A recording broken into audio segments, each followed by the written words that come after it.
प्रश्न है A B का अनुपात दे रखा है, बी सी का रेशियो दे रखा है, सी डी का रेशियो दे रखा है, डी ई का रेशियो दे रखा है। तो ए बी सी डी ई का एक साथ रेशियो निकालना है। ठीक है, तो हम क्या करेंगे, ए अनुपात बी अनुपात सी तक पहले मैं रेशियो निकाल देता हूँ। इनका ए बी सी यहाँ तक लेता हूँ मैं और इनका अनुपात निकालता हूँ, है ना, यहाँ तक, फिर आगे निकाल देंगे। ए बी का रेशियो कितना है, 1:2, और बी सी का कितना है, बी के नीचे बी लिखो 3:4। अब ए बी सी का एक साथ निकालने के लिए क्या बताया था, लास्ट वाले को लास्ट से मल्टीप्लाई करो, 4 को 2 से मल्टीप्लाई करेंगे तो 8, ऐसे, और अब बीच वाले का बीच से कर दो, 3 को 2 से मल्टीप्लाई करेंगे तो 6, फिर ऐसे मल्टीप्लाई करना था, है ना, मल्टीप्लाई करने के लिए निशान बताया। फिर लास्ट में ऐसे मल्टीप्लाई करते हैं, 3 को 1 से मल्टीप्लाई करेंगे तो 3। तो ये ए बी सी का रेशियो मिल गया हमें। क्या मिला, ए बी सी का रेशियो मिल गया हमें 3:6:8। अब आगे चलते हैं, अगला स्टेप क्या कह रहा है, सी डी कह रहा है, तो मैं ये डी भी लिख देता हूं। सी के नीचे सी रखो 6:, डी की वैल्यू है 9 के अनुपात में। अब लास्ट वाला फिलहाल यहां तक लेते हैं। देखो, अब मुझे क्या है, सी को कॉमन रखना पड़ेगा, क्योंकि सी है ना, कॉमन है, सी में यहाँ अलग रेशियो है, यहाँ अलग मिल रहा है, इन दोनों को बराबर करना पड़ेगा। सी एक बार ही होगा, तो इसको तो मैं गुणा करवाता हूं। देखो, इन दोनों के अंदर 8 का पहाड़ा बोलते हैं, 8 की टेबल बोलने पर 24 जो है वो दोनों में आ रहा है। इसमें भी 24 आएगा, 6 को 4 से मल्टीप्लाई करेंगे 24 आएगा, 8 को 3 से मल्टीप्लाई करेंगे तो 24 आएगा।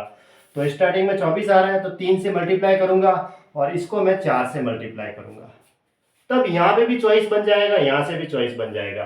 तो इस पूरे को 3 से मल्टीप्लाई करना पड़ेगा। 3 को 3 से मल्टीप्लाई करेंगे 9, 3 को 6 से मल्टीप्लाई करेंगे 18, 3 को 8 से मल्टीप्लाई करेंगे 24।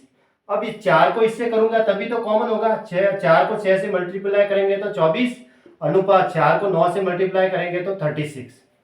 अब मुझे ये कॉमन मिल गया, तो हमें क्या मिला, ए बी सी डी का ratio, A B C D, इसका रेशियो मुझे मिल गया 9:18:24:36।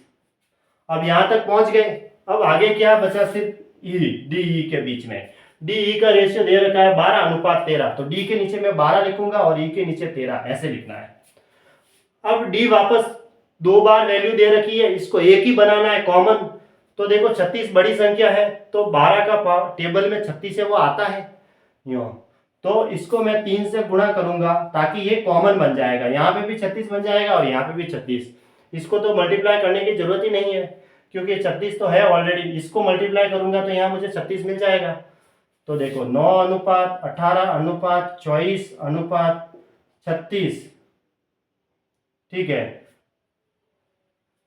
और अब देखो 3 को 12 से मल्टीप्लाई किया तो 36 बना। अब ई का जो रेशियो होगा, ई का 3 को 13 से मल्टीप्लाई करेंगे तो 39 हो जाएगा। यहाँ लिख देता हूं मैं, ई के नीचे ई, क्योंकि यहाँ 3 को 12 से मल्टीप्लाई करेंगे तो 36 और ये दोनों कॉमन हो जाएंगे। अब मैं डी की वैल्यू सिर्फ 36 ही लिखूंगा, 36, और ई की वैल्यू क्या रहेगी, 3 को 13 से मल्टीप्लाई किया तो 39 आ गया।